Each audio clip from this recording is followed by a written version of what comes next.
Unë mendoj që patjetër që duhet ishte më i lartë se vitet e kaluar, sepse ndër vite projekt buxheti ka dalë në suficit dhe duke qenë se ka dalë në suficit, normalisht duhet projektoheshin më shumë para, më shumë fonde. Nga ana tjetër jemi në vend që të shkojmë Bashkimin Evropian dhe patjetër që duhen bërë investime, sikurse janë parashikuar në bujqësi, në mbrojtje, pra në ushtri, në infrastrukturë shumë rëndësishme, nga ana tjetër dhe në rritje pagash apo indeksim pensionesh. Tani, patjetër që një rritje buxheti ka sens që të ketë edhe rritje të huas, por në momentin kur rritja huas shoqërohet me investime apo me subvencione në bujqësi, kjo huan besoj se nuk do të jetë problem, pasi vetë ekonomia do të zhvillohet dhe si pasojë do të kemi më shumë tyra publike dhe vetë huaja do të shlyhet pra, për shkak të performancës së mirë që do të ketë vetë ekonomia. Nga ana tjetër, nëse nuk do të jenë aq produktive investimet, sidomos investimet që janë me kthim, siç thash në sektorët e biznesit, atëherë patjetër që marrja e UAS do të jetë një bumerang për qeverinë shqiptare. Megjithatë, kohët e fundit kemi parë një mirë menaxhim të UAS dhe si pasojë nënçmimit e euros, sidomos UAS e jashtme, sepse ne dimë shumë mirë që ne të ardhurat i kemi në monedhën vendase, pra në lek, pasi detyrimet atimore shlyhen në monedhën vendase, ndërkohë që pjesa e UAS së jashtme, një pjesë e saj është në euro, ku vetë qeveria shqiptare dhe pse është, le të themi, ka thënë që kemi një ulje të borxhit, por në të vërtetë kemi një ulje të borxhit dhe një performancë mirë të borxhit të jashtëm për shkak të nënçmimit të euros, patjetër dhe për shkak të mbledhjes së më shumë të hyrave nga tatimet dhe taksat. Qartë, pra do të jetë një buxhet i cili do të sjellë më shumë zhvillim, po them. Mendohet që do të sjellë më shumë zhvillim. Pra, megjithatë, ne shohim që ky projekt buxhet është dhe dedikuar jo vetëm tek bujqësia në fakt, që në bujqësi kishte vite që nuk është pak në këto 2 vitet e fundit, nuk është se kishte një fond e cila do të krijonte një marzhë të lartë të fitimit për fermerët dhe rritje të eksporteve, por nga ana tjetër, patjetër që nëse unë si ekspert ekonomie do ta shikoja, do të isha disi më kritike dhe do thoja përsëri duhet më shumë për bujqësinë, por nga ana tjetër, le të themi lajmi i mirë është fakti që fermerët do të kenë më shumë subvencione. Bujqësia në fakt, nëse flasim për bujqësinë, vuan edhe nga mungesa e formalizimit, pra kemi shumë informalitet në bujqësi, kështu që do të ishte mirë që të gjithë fermerët që na dëgjojnë sot që operojnë në informalitet, patjetër të krijonin kushte për të formalizuar me qëllim që të përfitojnë nga subvencionet që ka përduar qeveria. Nga ana tjetër, shohim që te projekt buxheti kemi një zë veçantë, një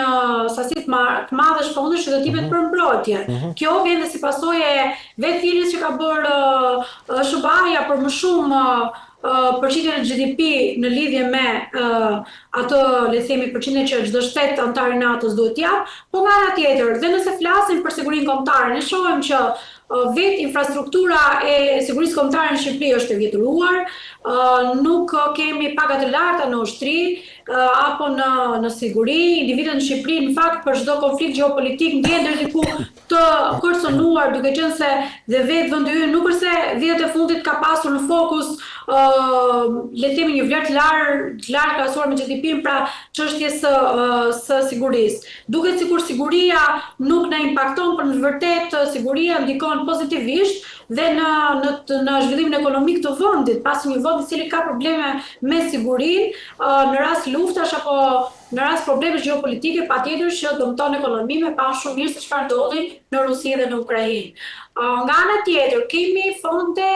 pra parashikohet një rritje e pensioneve, dhe jo indeksime, por rritje pensionesh. Është diçka shumë e mirë, megjithatë, përsëri duke marrë parasysh që vetë skema e pensioneve është në deficit dhe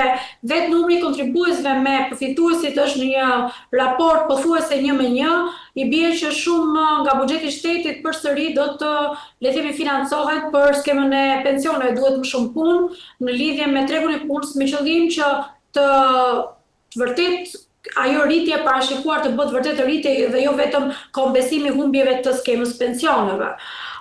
Patjetër që kemi edhe këtu arsimin, arsimi duhet në ndërtim infrastrukturë, por dhe në rritje pagash për mësuesit, është diçka shumë pozitive, sepse niveli arsimor në Shqipëri ka nevojë patjetër për më shumë paga të larta, për më shumë investime, duke qenë se jemi pranë botës digjitale për më shumë laboratore informatike, dhe këtu nuk e kam fjalën për qytete, por e kam fjalën në zona rurale, kur normalisht në zonat rurale ka shkolla të cilët nuk flitet për le të themi laboratore kompjuteri, pasi ato kanë probleme në infrastrukturë, pra nuk kanë ngroje, janë le të themi auditor apo klasa me lagështirë e tjerë. Në fakt, në përgjithësi këto janë, dhe ajo që është një pikë shumë e rëndësishme janë dhe fondet në këtë projekt buxhet që janë dedikuar infrastrukturës. Nëse një tërshikues apo shumë qytetar mund të mendojnë që ne kemi mjaftuar shumë rrugë, por përsëri është shumë e rëndësishme që investimet në infrastrukturë të bëhen pra në të gjithë llojet e infrastrukturës, rrugullore, ajrore apo dhe rrugore, pasi kemi parë që vetë rruga Durrës-Kukës çfarë fytysh ka dhënë. Pra, jo vetëm ka ndihmuar indirekt qytetarët për kostën e transportit, por nga ana tjetër ka ndihmuar përsëri qytetarët, sepse në rast tregtie të jashtme, pra për shembull vendet e rajonit ku bëjnë tregtime njëra tjetrën, për shkak të shkurtimit të rrugës apo infrastrukturës së mirë rrugore, kostot e transportit janë më të ulta dhe si pasojë dhe produkti final del në çmime më të ulët. Pra që edhe në këtë pjesë ndikon pozitivisht infrastruktura. Qartë. Mirë, do të flasim pak më një çështje tjetër. Prej këtij muaji, Shqipëria ka hyrë në sistemin evropian të pagesave SEPA. Guvernatori i Bankës së Shqipërisë ka premtuar ulje drastike tarifash dhe kjo tingëllon si një revolucion, por pyetja është a do ta ndjejnë realisht në xhep këtë ndryshim shqiptarët, nëse mund ta shpjegosh? Patjetër, unë në fakt përpara se ti përgjigjem kësaj pyetje në nivel makroekonomik dhe politik, në fakt doja të thoja që unë vetë personalisht e kam ndjer futjen në SEPA si një lehtësim, sepse në biznesin që unë kam kursyer shumë para nga një transfer që është bërë me jashtë. Do të thotë që hyrja në SEPA ndihmon biznesin, dhe këtë e them me bindje sepse kam eksperiencë personale, që një ditë pas futjes në SEPA, ndërkohë ndihmon dhe atë grup vulnerabël, cilët janë pensionistët, dhe në fakt qeveria vetë e ka marketuar në një farë mënyrë duke thënë që pensionistët janë ai target group që do të përfitojnë shumë nga SEPA. Por nga ana tjetër, jo vetëm që do të përfitojnë nga SEPA, por nga ana tjetër dhe vetë qeveria do të ketë mundur të rrisi formalizimin e remitancave. E them të formalizimin e remitancave se si pasojë e tarifave tepër të larta të dërgesave që emigrantët bëjnë për le të themi për prindit e tyre në Shqipëri, ato mundohen që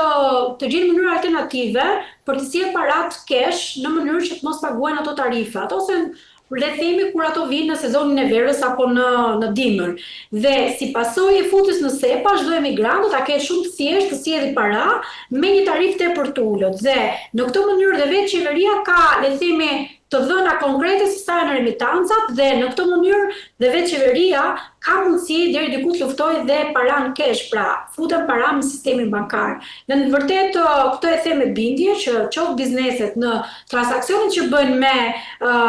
marrëveshjet që kanë ato me furnitor apo me klient nga jashtë, por dhe vetë pensionistët do të përfitojnë shumë në futjen në SEPA, sepse tarifat janë vërtet shumë të ulta, janë jashtëzakonisht të ulta. Qartë. Mirë, me qënë se ti përmende pensionistët, unë këtu dua të ndalem të një çështje mjaft e rëndësishme. Në datën 1 tetor nga fillimi i muajit, pra qeveria ka shpallur rritjen e pensioneve me 2.5%, pra indeksimin e pensioneve me 2.5%. Megjithatë, sigurisht që çmimet e produkteve të shportës që janë dhe konsumi më i madh i pensionistëve janë rritur ndoshta edhe më shumë se kaq në raport me këtë. A është në gjykimin tënd kjo një rritje që ndihet apo është më shumë një masë kozmetike, po themi, e financave? Që vetë pensionistët ta kuptojnë që çdo pensionist çdo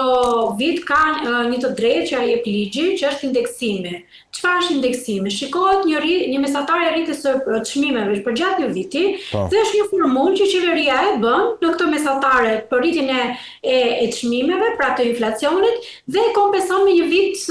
në vitin e ardhshëm me atë që quhet indeksim, që do të thotë thjesht është një llogari matematikore që bëhet në bazë të rritjes së çmimeve me qëllim që rritja rritja e çmimeve të mos ul fuqinë blerëse. Kjo është, le të themi, indeksimi. Këto pensionistët e marrin çdo vit. Nëse dikur ka qenë më e lartë, ka qenë si pasojë e rritjes më të lartë të çmimeve. Tani çdo pensionist që na dëgjon të thotë që unë e konsideroj rritjen e çmimeve më të lartë se 2.5% dhe mendoj që nuk duhet të jetë kaq mesatarja. Në të vërtet kam drejt sepse për vetë pensionistët kanë një shport caktuar ku vërtet në ato shportën që ato kanë, produktet dhe shërbimet patjetër shëndetësore që ato marrin, kanë një peshë tepër të lartë në dallim nga ajo llogaritja klasike e inflacionit. Ndërkohë që mendoj që duhet parë metodologjia, produktet në cilat vetë pensionistët shpenzojnë më shumë për të qenë ky indeksim më i lartë. Po në të vërtetë që indeksimi është një drejtë ligjore në një llogaritë të caktuar që marrin pensionistët dhe nuk është absolutisht rritje. Dhe nëse shohim kemi një 2.5%, që ai 2.5% 3 dhe 5 euro, 3 për fshatin dhe 5 për qytetin, pra në vlerë mesatare gjithmonë flasim, është totalisht e papërfillshme sepse 3 euro apo 5 euro e thash me euro sepse pensionistët në fakt monedhën euro e din shumë mirë se varet nga remitancat, nuk i del një pensionisti ky indeksim as për të kaluar gjysdite, jo më të kaloj le të themi një ditë. Kështu që indeksimi është një artific le të themi që përdoret për le të themi për të korrigjuar atë rritjen e çmimeve. Ndërkohë që a janë të mjaftueshme, patjetër që s'është e mjaftueshme, vetë Ministri i Ekonomisë ka folur për një rritje për një dyfishim të pensionit minimal dhe mesatar, megjithatë unë mendoj që në vitin e ardhshëm do të jetë shumë herët për të parë rritje, pasi kemi akoma shumë probleme me numrin e kontribuesve dhe përfituesve. Unë mendoj që vetmja le të themi element që mund t'i gëzojë deri disi pensionistës është fakti që parashikohet që në muajin dhjetor të merret një bonus, sikurse është dhënë çdo vit, por në një vlerë disi më të madhe, dhe siç është parashikuar apo nga eksperjenca e vitit kaluar, që do të shikohet performanca e këtij viti, me si do të mbyllet pra ky vit dhe më pas ajo do të rishpërndahet tek pensionistët si një rritje ekonomike, pra më pas do të shpërndahet tek pensionistët pra në një fond në formë bonusi që mund të jetë përsëri ose në pranverë, ndoshta edhe në verë, nuk dihet se si mund ta shpërndajë qeveria, por si bonusi i pranverës që gjithë le të themi pensionistët u bën pjesë. Kështu që për momentin pensionistët duhet të jenë me këmbë në tokë dhe edhe nëse dëgjojnë lajme të dyfishimit të pensionit minimal dhe mesatar, unë mendoj që nuk do të ndodhi, pakme në vitin 2026. Për vitet e ardhshme ndoshta mund të ketë një rritje, por për 2026 nuk mendoj, pasi po shohim pra performancën që kemi në nivel kontribues dhe përfitues, e cila është pothuajse në të njëjtën rrugë si viti i kaluar. Qartë, do të flisim edhe për një gjë të fundit së bashku, që është konferenca e NATO-s për sigurinë digjitale, që në fakt e përmendet tek zërat e buxhetit, projekt buxhetit vitit 2026, dhe bëhet fjalë pikërisht për rrezikun kibernetik në përballjet gjeopolitike ku Shqipëria mund të përfshihet. Kryeministri Rama ka thënë që nuk duhet presim që të na godasin që ne të reagojmë. Sulmet kibernetike tregojnë se mund të kenë aftësinë që të paralizojnë edhe, po them, veprimtarinë e shtetit, kështu që kjo nuk është një gjë e vogël. Ti si e ke parë këtë? Në fakt është shumë e rëndësishme që t'i kushtohet rëndësi dhe sulmeve kibernetike. Në të vërtetë, në fakt Shqipëria duhet pajisë më shumë specialistë në lidhje me këtë fushë, duhet ketë më shumë fonde në lidhje me këtë fushë, sepse ne shohim që le të themi të dhënat tona për shkak të sulmeve kanë dalë, pagat dolën, të dhënat dolën të dhënat e doganës, u përfol për problemet që u pat me banka tregtare. Në fakt, ne në smartphone-et tona, sidomos ato individ cilët marrin pagën dhe kanë të regjistruar le të themi programe online, shpeshherë vinë dhe mesazhe ku vetë policia e shtetit ka thënë ju lutem mos klikoni, mos jepni dhënat kartës, pra që dua të them që në një mënyrë apo në një tjetër dhe qytetarët shqiptar po përballen me një lloj sulmi që që nëse do të ndërmarrin hapa, vendosin llogaritë bankare apo dhënat e tyre, mund të kenë dhe dëme ekonomike. Kështu që e parë dhe në këndvështrim akoma dhe më makroekonomik, ku sot sulmet mund të ndodhë kibernetike midis shteteve, midis njëra tjetrës, atëherë patjetër që duhet i dhënë rëndësi dhe fondet të veçanta